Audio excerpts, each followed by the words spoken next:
I wasn't supposed to be there that night. Swapped shifts with Marcus because his dog was sick or his sister had a recital. He always had something. Honestly, I didn't mind. Weddings were easier than bachelorette parties, less crying, more tips. That night, I was just the bartender at the Magnolia Room, a swanky event space in downtown LA, dimly lit with hanging Edison bulbs and fake ivy that somehow made everyone look more attractive. My name's Luke Marshall. 27. I'm a writer who hasn't written a page in 3 months, slinging drinks for people pretending love is forever. The wedding crowd started flooding in around 6. I clocked the couple right away. The bride, Emily Green, classic beauty, red lipstick, white jumpsuit before the gown. Bright, warm energy. The kind of woman who says thank you even when no one's listening. She walked in like she meant it, like she had waited her whole life for this. Then there was the groom, Chase Donovan. Tall, polished, every strand of his hair sculpted like it had stock options. He wore a sharp navy suit and a smile that didn't quite reach his eyes. He was trying too hard, but only people like me noticed. People who watched more than they spoke. By 8:30, the pre-ceremony nerves hit, and that's when the scene really began. Chase slid onto a stool at my bar, his best man trailing behind. Travis Hartley, cocky grin, slightly rumpled tux, the kind of guy who calls everyone bro, but somehow still gets invited to every wedding. They were alone except for me and Jessica, the server, who was quietly slicing lemons and pretending not to listen. Something strong, Chase said, loosening his collar. Whiskey. No ice. Big night, I said, pouring. Nerves? He didn't answer. Just tossed back the shot. Travis sat beside him. Man, this is crazy, Travis said, grinning. You and M. Who would have thought? Chase didn't smile. Yeah. Crazy. He waved for another. I poured. Then, casually, almost like he was ordering dessert, he leaned in and muttered, I'm making a mistake, Trav. Travis froze mid-laugh. What? Chase looked over his shoulder, lowered his voice. I'm not in love with her. There was a beat of silence.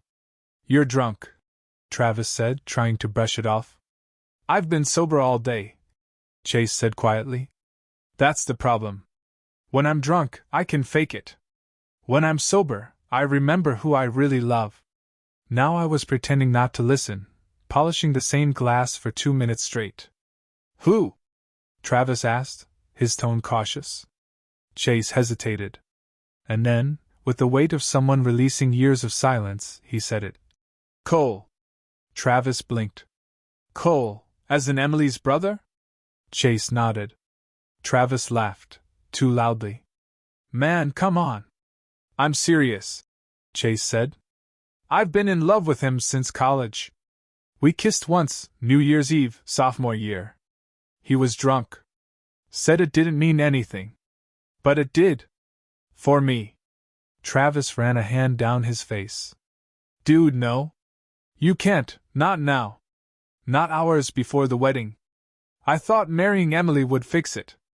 I thought if I just committed maybe it would disappear. But it's still there. Every time I see him. And tonight. I don't think I can do it. Jessica dropped a lemon wedge. It thudded like a gunshot in the silence. I said nothing. That wasn't my job. I was just the bartender. But I couldn't unhear it. Claire, the owner of the place, walked in then. 60, ex-Broadway, always in a silk scarf and wearing too much perfume. She floated over, her presence as commanding as a general. Everything running smooth? She asked me. Smooth as broken glass, I muttered. She raised an eyebrow, picked up the tension like a bloodhound. Wedding drama? I didn't answer. She smirked. Luke, darling, people don't come to weddings for perfection. They come for the spectacle. Jessica leaned toward me as Claire walked away. Did he really say what I think he said? I didn't hear anything, I said. Liar. She smiled. You're terrible at pretending. She wasn't wrong. By 10, the party had grown loud, drunk, and sloppy. Emily danced with her dad while Chase sat on the sidelines, nursing another drink. Cole arrived late, in a perfectly fitted suit. His presence hit Chase like a truck. I saw it in his eyes. He stared too long, then quickly looked away. I watched Cole. He was confident, magnetic, laughing with people like he had no idea what storm was brewing. Maybe he didn't. Or maybe he was just as good at pretending as Chase. Meanwhile, Jessica slid a drink toward me. "You know," she said, "you're more interesting when you're anxious." "Thanks." "Seriously. What's going on in that brain of yours?" "I think," I said slowly, "I'm watching someone walk straight into a fire, and I'm the only one who knows it's lit." She paused, then grinned. "You should write that down. Sounds like the start of a good story." I almost laughed. Almost. Just before midnight, Travis cornered Chase behind the bar. Their voices were hushed but heated. "You have to tell her," Travis hissed. "You can't marry someone with that kind of lie between you." "I'll ruin her," Chase replied. "She doesn't deserve that." "No," Travis said. "She deserves the truth." They didn't notice me. Or maybe they forgot I was there. I watched Chase stand up, shoulders squared, jaw clenched. The kind of expression a man wears when he's walking into battle. And then he turned and looked at Cole. Long and tense. Almost desperate. Jessica nudged me. "You ever get the feeling you're in the middle of a story someone else is writing?" "All the time," I said. "Only this time, I think I might be the one writing it." The morning after the wedding should have felt like relief. But I woke up with the taste of secrets still stuck to the back of my throat. At the Magnolia Room, we cleaned up champagne flutes and lipstick-stained napkins like we were erasing evidence. Claire strutted in like the queen of damage control, already humming show tunes before her coffee. I was just trying to scrub away the memory of what I'd heard last night. But that's the thing about truth, you can't unknow it. Chase loved Cole. And he was supposed to marry Emily in less than 12 hours. And as far as I knew, he hadn't told her a damn thing. Jessica showed up late, as usual, sunglasses on indoors and clutching her matcha like it was the antidote to death. She slid behind the bar and dropped her bag. "Tell me you didn't dream about it too," she said. "I didn't," I lied. "You're a terrible liar," she said, stealing a cherry from the garnish bowl. "I replayed that confession like 6 times before I fell asleep. I think I even dreamt I was Cole." I laughed. "That explains the dramatic sighing." She smirked. "So, what happens now? He marries her and dies inside slowly?" I didn't answer. Part of me hoped he'd come clean. Another part knew better. At noon, the venue buzzed again. The ceremony would be at 5 p.m., right there under the fake arch with real flowers and rented joy. Emily arrived with her mom, 2 bridesmaids, and an anxious energy that made her practically vibrate. Her mom, a retired school principal with a platinum bob and a no-nonsense stare, was already arguing with the florist about the color of the hydrangeas. The bridesmaids were more concerned about TikToks than vows. But Emily? She sat quietly at the bar as I filled glasses with cucumber water, her gaze soft, distant. "Big day," I offered. She smiled. "Feels like I'm floating. In a good way or a bad way?" "Both," she said. "Like it's real and not real at the same time." "Like I keep waiting to wake up." I nodded. "You love him?" She looked surprised, then thoughtful. "I do. I think I do. We've built this life together, plans, dreams, a future. But sometimes I wonder if he sees it the same way." "Why's that?" Emily hesitated. "He's kind. Generous. But sometimes I feel like I'm chasing him. Like I'm reaching out and he's always a few steps ahead." I didn't say anything. Just handed her the glass. She sipped, then said quietly, "But maybe love is supposed to feel like that. Like you're chasing something just out of reach." I wanted to say no. That love should feel like home, not a finish line. But again, I was just a bartender. Meanwhile, Chase arrived late, alone, and looking like a man walking into a trap he set for himself. He avoided Cole. Barely made eye contact with Emily. His smile was a paper-thin version of what it used to be. Travis was with him, clearly shaken from last night. He cornered me in the back kitchen during a lull. I told him to tell her, he said. I begged him. He won't. Maybe he's scared, I said. He should be. This will break her. Or break him, I added. Travis leaned against the counter. I hate that I know this. I feel like I'm betraying her just by keeping quiet. You could blow it up, I said. He looked at me, eyebrows raised. You've known them longer than me, I added. Maybe it's not your place. But maybe it is. He exhaled. This isn't a sitcom. There's no clean ending. Tell me about it. At 4:30, guests started arriving. The music started. Everyone looked perfect, except for the people who mattered most. Cole arrived just 10 minutes before the ceremony. Alone. Calm. Dangerous. He was polite to Emily, shook Chase's hand like everything was normal. But the tension? It was a steel cable stretched between them.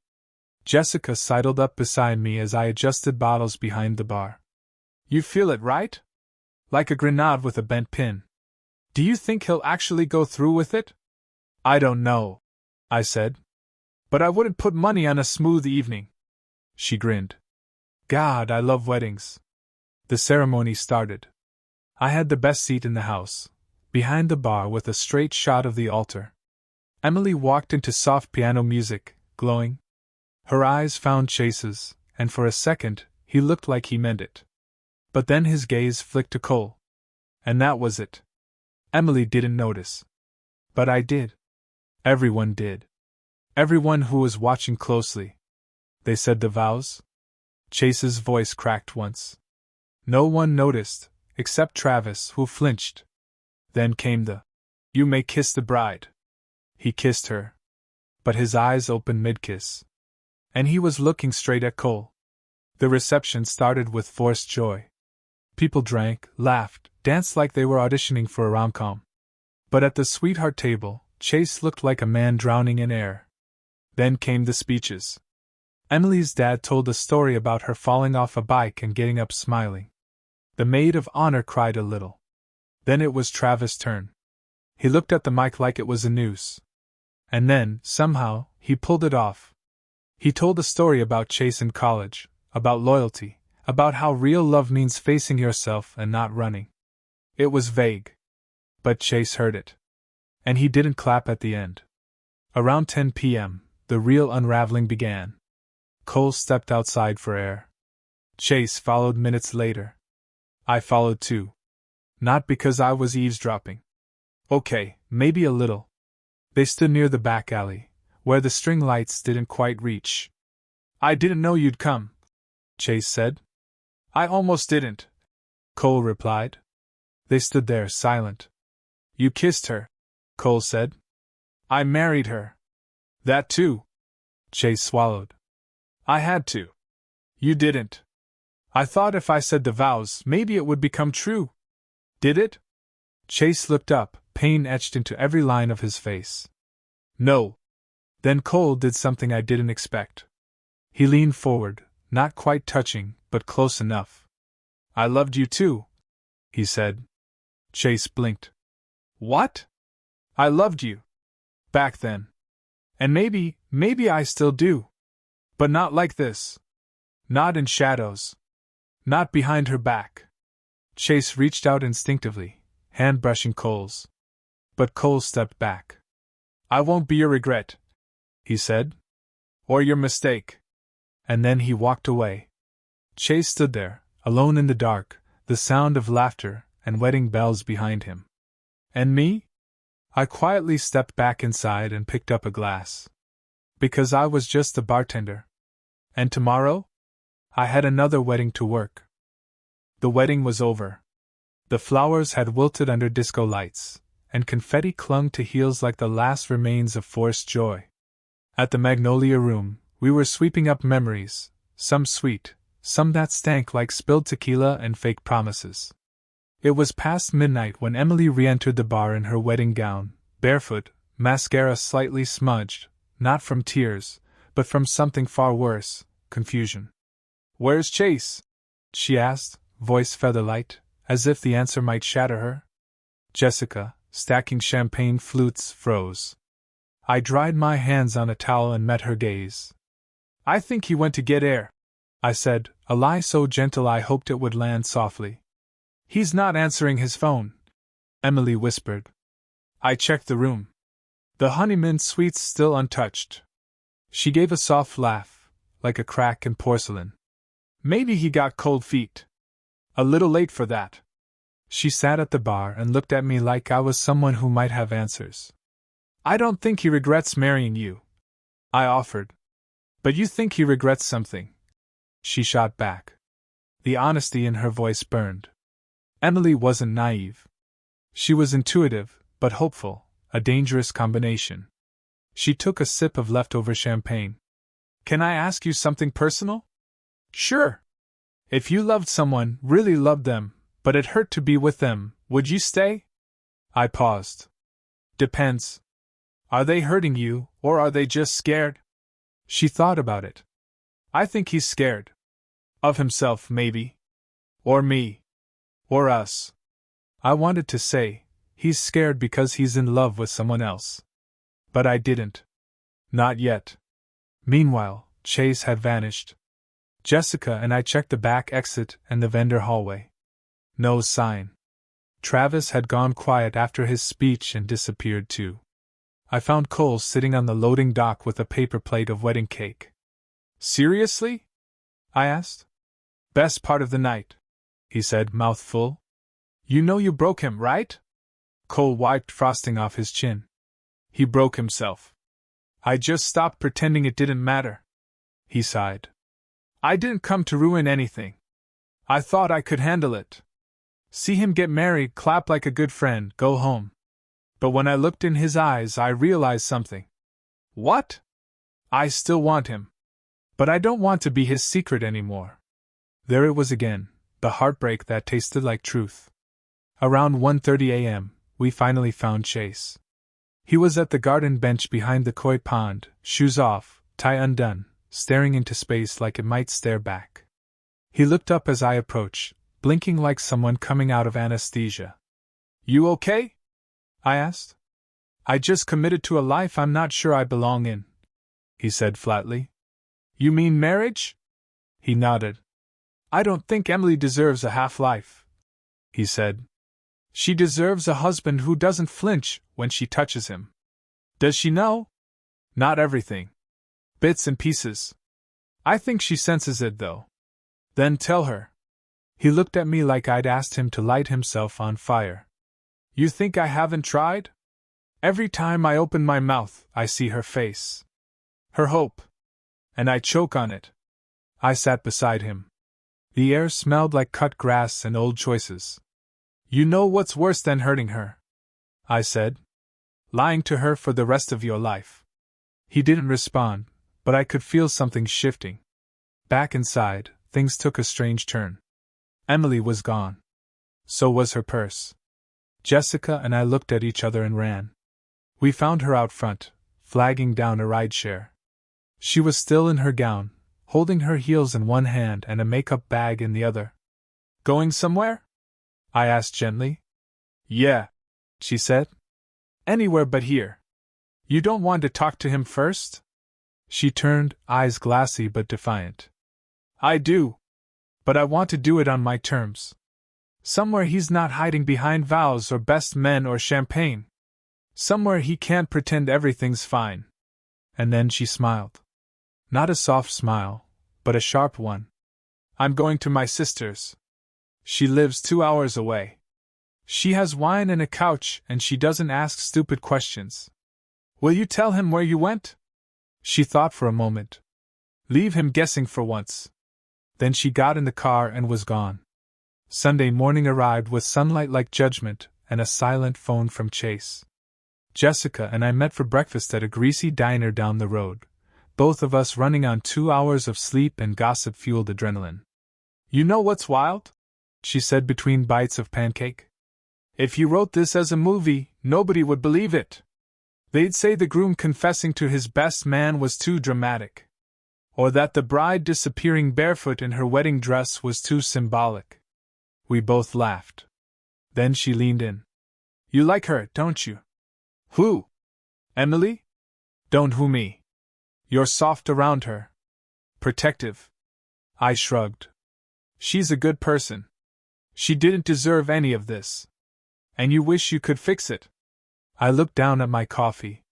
Yeah. That afternoon, Chase finally showed up at the venue. Not to clean.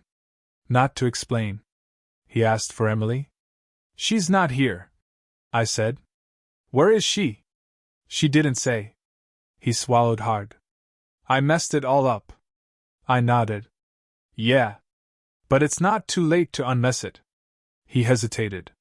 Then did something unexpected. He gave me a letter. Can you get this to her? He asked. I opened it. Read it. It was raw honest. He told her everything. About Cole. About his confusion. His fear. His guilt. His love, for both of them. He signed it with a single line. I want to love you right, even if it's not as your husband. 2 days passed. Emily finally called. Got your delivery, she said. You okay? Yeah. Just processing. I'm sorry, I said, though I wasn't sure what for. I should have seen it, she said. But I didn't want to. I wanted the fairy tale. Maybe this is the fairy tale, I offered. Just not the one you expected. She laughed softly. Maybe. Then silence. Then, you want to grab a drink? Are you hitting on me? Only if you say yes. The Magnolia Room had returned to its usual sleepy rhythm: birthday dinners, anniversary toasts, corporate banquets. The wedding was already a ghost. But not for me. Emily sat across from me at a dimly lit bar, not mine for once. She wore jeans and a soft gray sweater, her hair loose, the wedding glow replaced by something quieter, clarity. And underneath it, bruised hope. We hadn't spoken in person since the night she vanished in her wedding dress. Now she was here. Not as a bride. Not as a broken woman. Just Emily. She stirred her drink absent-mindedly. You know, I didn't cry. No? I kept waiting for the big meltdown. The screaming, the throwing of things. But it didn't come. I just felt tired. She looked at me. Isn't that sadder somehow? I didn't know what to say. So I didn't. You read the letter, she added. Didn't you? I hesitated. Yeah. I'm glad. I needed someone else to read it. To confirm I wasn't crazy for thinking he loved him more than me. You're not crazy. I just didn't want it to be true, she said. Even when I knew. We sat in silence, the kind that fills up years in seconds. Then she smiled, a little sideways thing. You know what's weird? She said. I don't hate him. I actually feel kind of free. That's not weird, I said. That's healing. She sipped her drink. So what now, bartender? I grinned. Now we live. One awkward, messy day at a time. Elsewhere. Cole wasn't answering Chase's calls. The letter had been sent. The truth was out. And now, there was a terrifying blank space between them. No more hiding, no more maybe laters. Chase had taken a leave from his job. Spent his afternoons at the dog park with his rescue mutt, Marvin, who had more social skills than him. Travis, the best man, had apparently taken up boxing. He posted videos of sweaty sparring sessions with cryptic captions like, "Pain teaches honesty." Everyone processed differently. But for Chase, healing wasn't linear. It looped and dragged. He missed Cole like he missed air, quietly, constantly. And he hated himself for it. Back at the Magnolia Room, I was closing up after a rehearsal dinner when Jessica popped her head in. Guess who I ran into at Whole Foods? Don't say Chase. Worse. Emily's mother. I winced. Oh no. She asked if you were still sniffing around her daughter. I wasn't sniffing. That's what I said. But she's convinced you're the reason the wedding imploded. I raised an eyebrow. Not, the truth? She doesn't like truth. She likes blame. Keeps things tidy. Jessica plopped onto a bar stool. She said Emily's staying with her now. And that she's focusing on her career. Well, that's not entirely untrue, I muttered. Is it weird that I ship you two? Jessica asked, looking at me like a teenage fangirl. I groaned. Please don't say ship. You do, though. Like her. I sighed. Of course I do. But I also respect her. She just fell out of a life she spent years building. She needs space, not a rebound bartender. Maybe you're not a rebound. Maybe you're a rewrite. Meanwhile, Cole finally answered a call. But not Chase's. Emily's. They met in a quiet coffee shop 2 towns over. Emily wore a red scarf. Cole looked like he hadn't slept in a week. You're not mad at me? He asked cautiously. For what? Loving someone honestly? Emily replied. Cole blinked. I was mad for like a minute, she said. Then I realized you were the only one brave enough to tell the truth. Cole chuckled, hollow. Didn't feel brave. It was, she said softly.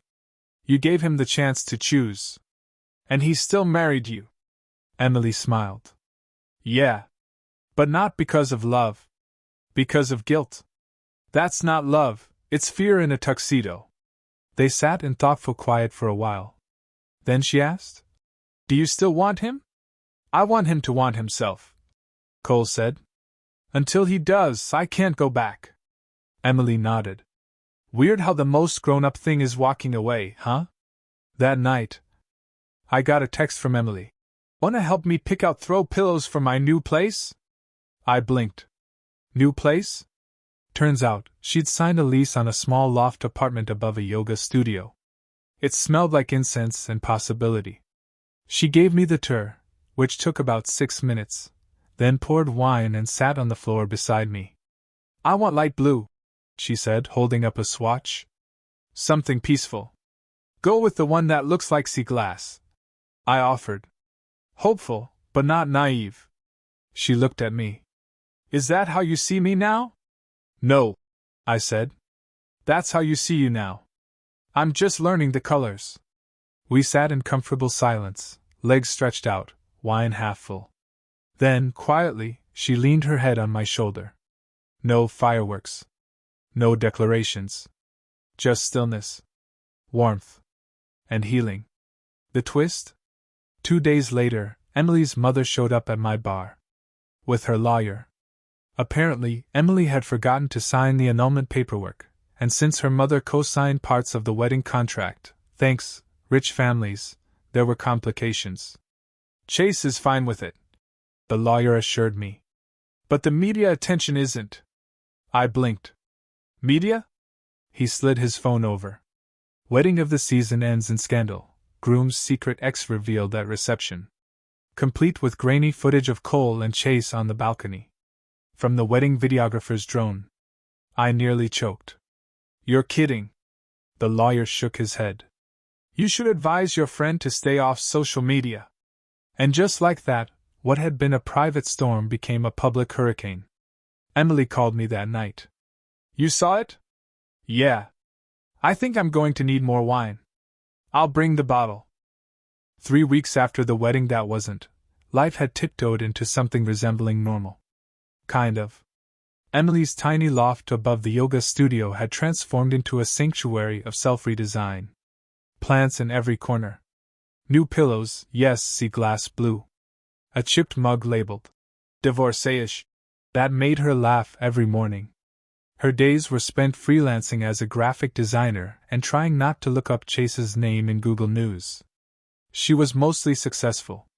Meanwhile, I had returned to my post at the Magnolia Room, polishing glasses, dodging bachelorette drama, and being the keeper of other people's secrets.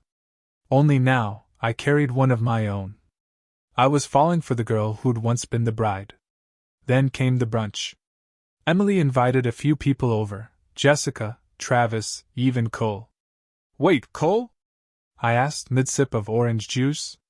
He deserves to be part of my healing too, she said with a shrug. Plus, he's bringing mimosas. Fair enough. We gathered around her tiny dining table, 4 chairs, 1 wobbly. Travis brought croissants from some obscenely expensive bakery in Soho. Jessica showed up in a rainbow kaftan and declared, "Let's pretend none of us have exes." Cole arrived last. He looked better. A little more color, a little less haunted. "Are we really doing this?" he said softly to Emily as he handed over the mimosas. "We already did it," she replied. "This is just the epilogue." He smiled gently. But the brunch turned strange halfway through. Travis, ever the chaos goblin, decided to play a game called What If? What if Emily hadn't read the letter? He posed dramatically. I stiffened. So did Emily. Jessica rolled her eyes. What if you hadn't been wearing sparkly gold socks at the wedding? Touché. Travis smirked. But seriously, what if it all went through? Emily stared at her plate for a moment. Then she looked up, her eyes clear. Then I'd probably be halfway through a honeymoon in Greece, she said, pretending not to notice my husband texting someone else. Wouldn't have lasted, Cole murmured. No, she agreed. But I would have dragged it out. For appearances. For shame. For everything but love. A pause. I think, she added, I'm finally glad it fell apart. Later that night, Emily and I walked through the quiet streets near her loft. The sky hung low and pink.